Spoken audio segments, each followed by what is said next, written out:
10 novelas breves, casi perfectas, que quizás no conozcas. En este vídeo quiero hablarte de 10 libros clásicos, de 10 obras maestras breves, cortas, que podrías leer en un único día y que son 10 auténticas joyas. Algunas de ellas puede ser que las conozcas, pero otras no. Por lo tanto, puedo descubrirte un nuevo horizonte de lecturas absolutamente maravillosas. Quédate porque vamos a hablar de 10 joyas que quizás deberías leer. ¡Comenzamos! En primer lugar, me gustaría hablarte de un libro muy famoso, bastante conocido, aunque no es tan conocido como las obras maestras de Dostoyevski, que es la novela Memorias del subsuelo, también traducida en español como Apuntes del subsuelo. Dostoyevski es famoso por sus grandes obras maestras, Los demonios, Los endemoniados, también llamada Los endemoniados, Los hermanos Karamazov, Crimen y castigo, etc. Pero tiene una serie de novelas breves, cortas, que son auténticas joyas, auténticas obras maestras. La primera que te quiero presentar en este vídeo es Memorias del subsuelo. Yo he leído este libro 2 veces y es una de las lecturas más impactantes que he hecho en mi vida. Es un libro que no lo olvidas. Es un libro que te hace sentir como vergüenza ajena por el personaje principal. Te sientes como avergonzado por las cosas que hace, pero a la vez generas una gran empatía hacia él. También te causa rechazo y es un libro que te genera emociones que duran a lo largo del tiempo. Este libro está protagonizada por una voz anónima, no sabemos realmente cómo se llama el personaje protagonista y se le conoce como el hombre del subsuelo. El subsuelo es una metáfora en realidad, porque es una persona como hundida, como derrotada por la vida. Es una novela escrita en primera persona, lo que ayuda a generar conexión con el lector, y es un funcionario retirado, pobre, miserable, que vive en una miseria física y moral. Es un hombre resentido con el mundo, solitario, no tiene amigos, no tiene familia, no tiene pareja, no tiene hijos, no tiene nada, y es una persona que repasa su vida y su incapacidad para llevar la existencia que le gustaría tener. El libro está dividido en 2 partes. Hay una primera parte que es como más filosófica, donde reflexiona sobre sí mismo, sobre la conciencia, sobre la libertad, etc. Es una parte más reflexiva, pero es muy interesante. Esta es una novela, pero también tiene gran parte de contenido filosófico. Dostoyevski es un autor muy profundo y es un autor en el cual encontramos, digamos, de todo. Encontramos pensamiento, novela, ficción. Y luego en la segunda parte, que quizás es la más interesante, el autor reflexiona sobre episodios de su juventud en San Petersburgo, que es donde sucede, la humillación que tiene con unos amigos, va a una especie de fiesta donde la gente no quiere que vaya, y luego también tiene una especie de historia de amor, entre comillas, con una prostituta llamada Liza, y finalmente acaba autoenterrado en su propio rencor, en su propia degeneración. O sea, es un hombre absolutamente degenerado en un sentido ético de la vida. Se considera una obra clave en la literatura rusa y mundial, y muchos lo consideran un antecedente del existencialismo, también de la técnica de monólogo interior, que se ha explotado muchas veces a lo largo del siglo XX, y podemos decir que es una exploración psicológica profunda sobre la degradación humana. Ha sido traducida a muchísimos idiomas, europeos y no europeos, y es una lectura habitual en estudios universitarios. No ha sido tan adaptada al cine como otras obras de Dostoyevski, pero ha tenido una enorme influencia en el cine, la filosofía y la literatura mundial. El libro fue publicado en 1864 y Dostoyevski atravesaba una grave crisis personal. El subsuelo en realidad no es literal, sino que es una metáfora de la marginalidad, del resentimiento, del odio que siente el personaje. Dostoyevski fue una persona, un autor que vivió exiliado en Siberia, estuvo a punto de morir en un campo de concentración y vivió en la Rusia del siglo XIX. Y podemos decir que es uno de los mayores escritores y psicólogos de la historia de la literatura. Su experiencia del sufrimiento y de la miseria humana se refleja muy bien en esta obra maestra que sin duda te invito a leer. En segundo lugar, permíteme que te presente una novela breve, muy breve, poco conocida. Es una joya, esta es una joya desconocida, que es Abel Sánchez, subtitulada Una historia de pasión, de Miguel de Unamuno. Unamuno es un escritor, filósofo español, de principios del siglo XX, famoso, por ejemplo, por su novela Niebla y por muchos otros libros. Es un autor absolutamente fundamental de la literatura española. Pero dentro de sus obras hay algunas joyas desconocidas. Y yo creo que esta novela es una joya desconocida. Y seguramente muy pocas personas de las que están viendo este vídeo han leído a Abel Sánchez. Yo te voy a dejar en la descripción de este vídeo los enlaces a todas las novelas en Amazon que te estoy mencionando en este vídeo por si quieres leerlas. Abel Sánchez cuenta la historia de dos amigos de infancia. Uno se llama Joaquín Monegro y otro Abel Sánchez. Ambos viven vidas paralelas. Abel es dotado y admirado y Joaquín es la sombra, está lleno de envidia. Abel es artista y Joaquín médico. Y es una novela donde en realidad dos personajes que en teoría son amigos, en realidad son rivales. Porque uno de ellos, digamos, Joaquín, siente una envidia terrible por Abel. O sea, es un estudio. Este libro es un estudio psicológico de la envidia. Joaquín está tan obsesionado por Abel que acaba autodestruyéndose.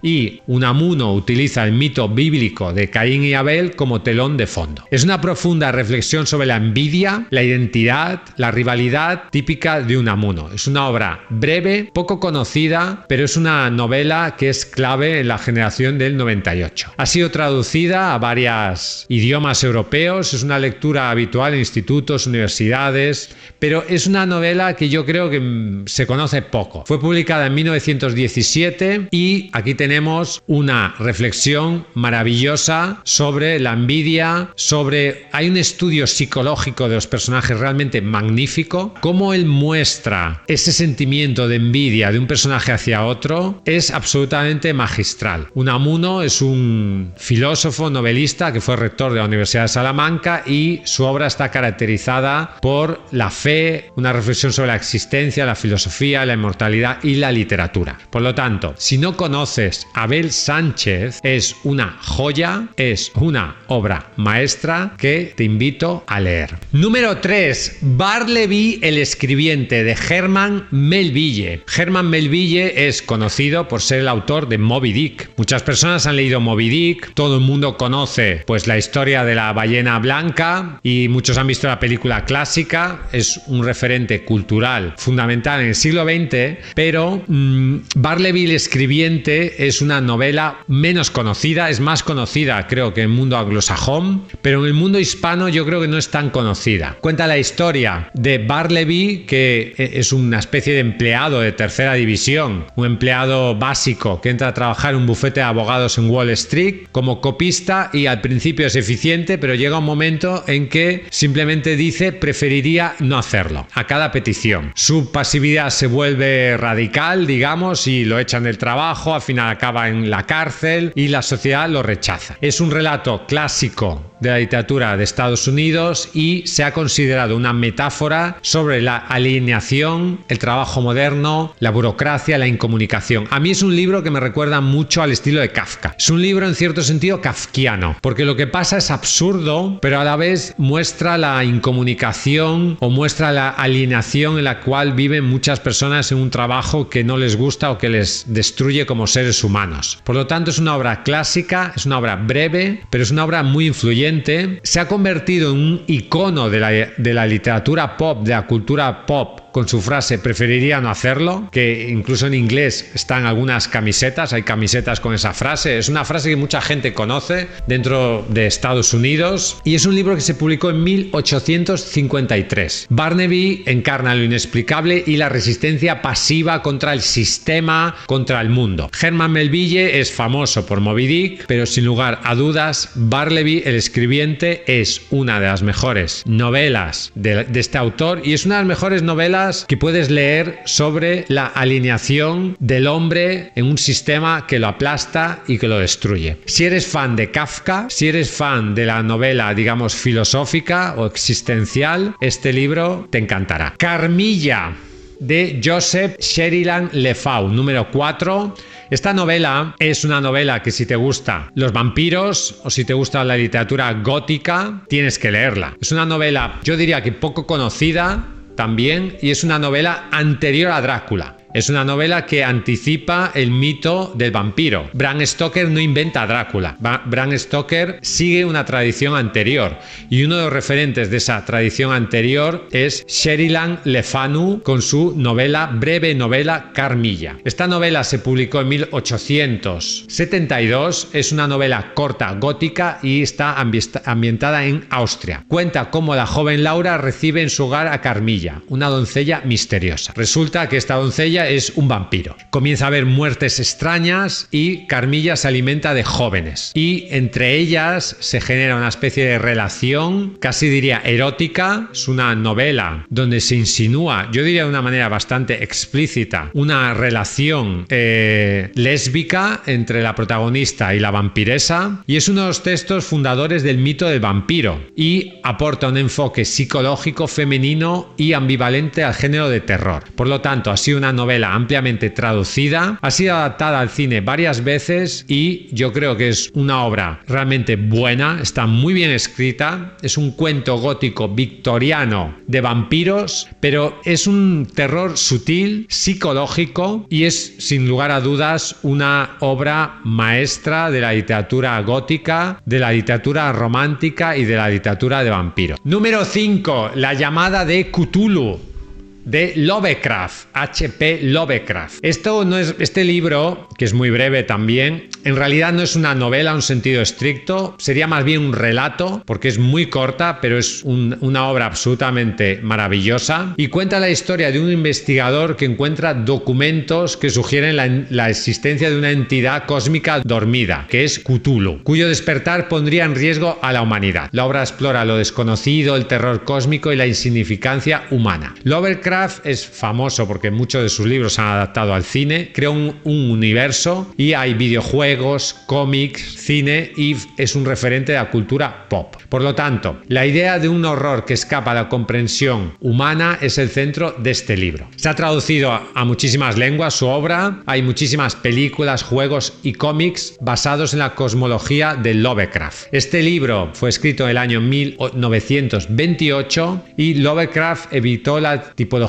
tradicional del vampiro del monstruo. Su horror es abstracto y cósmico. Lovecraft vivió en Providence con poca fama en vida, fue prácticamente olvidado o desconocido, pero su legado creció radicalmente en décadas posteriores. Su visión pesimista de la humanidad lo conecta con filosofías existenciales y absurdas. Si te interesa el terror cósmico, si te interesa ese universo de Lovecraft, si te interesa este tipo de literatura, yo la he leído, este cuento, y la verdad me ha gustado mucho, está muy bien escrito y es una obra sin lugar a dudas curiosa, original y podemos decir, sin exagerar, una obra maestra de lo que sería el terror cósmico. Y en una lista como esta, sin lugar a dudas, no podía faltar un libro de Stefan Zweig. En este caso he elegido Mendel, el de los libros, que en alemán es Buch Mendel, o sea, libro Mendel o Mendel libro, que se ha traducido normalmente como Mendel, el de los libros, y es un relato breve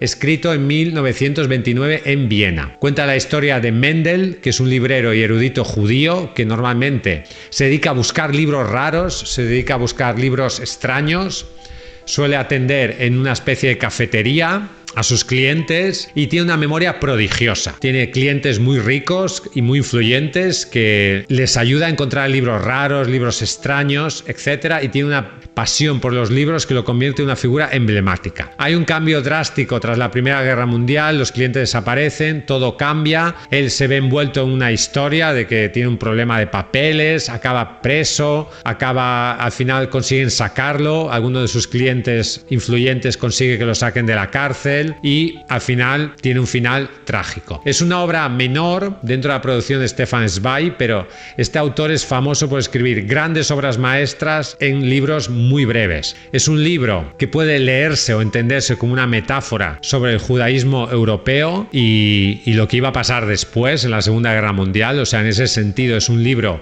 visionario de lo que pasa luego con el pueblo judío en la Segunda Guerra Mundial. Y Stefan Zweig es un escritor autor maravilloso, austriaco, famoso por su estilo elegante, psicológico, por su exilio durante el nazismo y su trágico final, ya que acabó suicidándose. Esta obra es maravillosa para adentrarse en el universo de este autor y es un libro fantástico si te gustan los libros. O sea, es un libro que el protagonista es un hombre que ama los libros y es un relato sobre lo que sucedió en Europa a principios del siglo XX, visionario y maravilloso, que sin lugar a dudas te invito a leer. Voy a incluir en esta lista un segundo libro de Miguel de Unamuno, que es San Manuel Bueno Mártir. Este libro es un libro filosófico, religioso, que plantea una pregunta. Plantea la pregunta de si es posible ejercer la fe, ser sacerdote sin tener fe realmente. Cuenta la historia de una joven, Ángela Carballino, que recuerda sus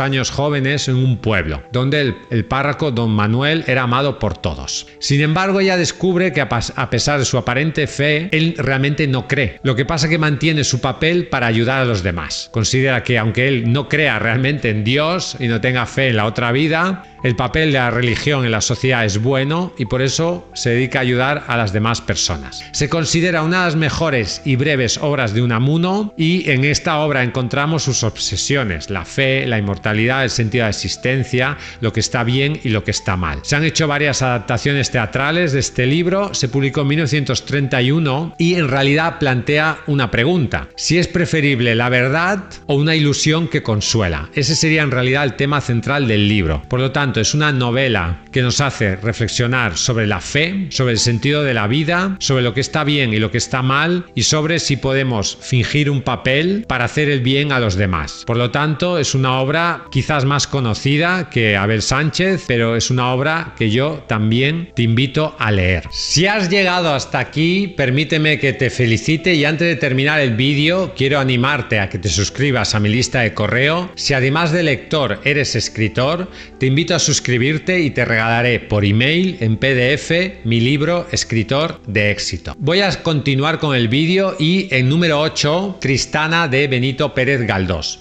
Galdós es un autor que amo, considero que es quizás el mejor escritor en lengua española, o al menos de España, es un auténtico genio y una de sus grandes obras maestras es Tristana. Tristana fue publicada en 1892 y está ambientada en Madrid, a finales del siglo XIX. La novela presenta a Tristana, que es huérfana y está tutelada por Don Lope, un hombre mayor que la trata como amante y protegida. Sin embargo, Tristana se desea la libertad, se siente esclavizada por Don Lope y se enamora de Horacio, que es un pintor. Pero la enfermedad que ella tiene, los problemas sociales, etcétera, finalmente ella acaba perdiendo una pierna incluso, hacen que esa relación fracase y que acabe volviendo con Don Lope. Es una película donde vemos los roles tradicionales de la mujer a finales de siglo, la emancipación femenina incipiente y la tensión entre el deseo y la realidad. Forma parte de las llamadas novelas espirituales de Galdós. Ha sido traducida en multitud de idiomas y tiene una famosísima adaptación al cine hecha por Luis Buñuel en 1970. Yo he visto esa película varias veces, es una obra maestra y que sin lugar a dudas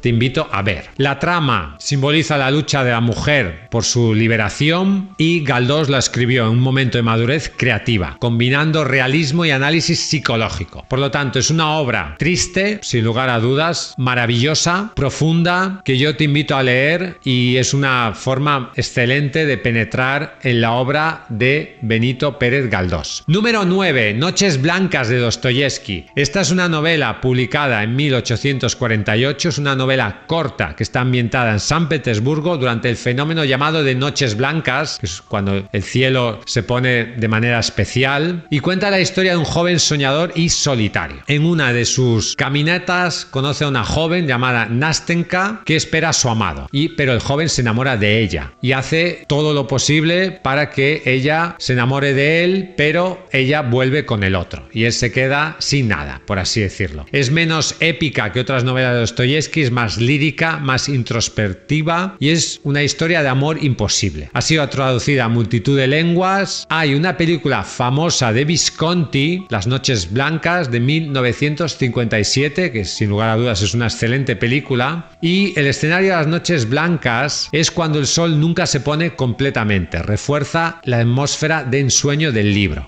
El narrador es un soñador que vive más en el interior que en la realidad. Y este es un tema recurrente en la novela de Dostoyevsky. Número 10. Los crímenes de la calle Morgue de Edgar Allan Poe. Esta es una novela corta ambientada en París, publicada en 1841. Cuenta la historia de Auguste Dupin, un detective aficionado que junto a un amigo narrador investiga el brutal asesinato de dos mujeres en una habitación cerrada desde dentro. Parece un asesinato imposible. Finalmente acaban deduciendo quién es el autor del asesinato, pero yo no te lo voy a contar aquí porque no quiero hacerte spoiler. Se considera quizás la primera historia de detectives de la historia de literatura y es precursora del género policial. Fue inspiración directa. Dupin inspiró a Sherlock Holmes de Conan Doyle y a toda la tradición del detective analítico. Poe estableció el modelo literario, el crimen inexplicable, la investigación racional y la solución sorprendente. Ha sido traducida a multitud de idiomas, se ha adaptado al cine en varias ocasiones y el uso de París como escenario exótico refleja la fascinación de Poe por Europa, aunque nunca salió de Estados Unidos. Por lo tanto, te invito a leer estas 10 novelas, espero haberte descubierto algunas de ellas. Ponme un comentario aquí abajo de si las has leído, si las quieres leer, cuáles has leído, cuáles no. Ya sabes que si quieres publicar tu libro en editorial Letra Minúscula podemos ayudarte, queremos ayudarte. Escríbeme a contacto@letraminúscula.com, visita nuestra página web letraminúscula.com. Hasta un próximo vídeo y vive tu sueño de ser escritor.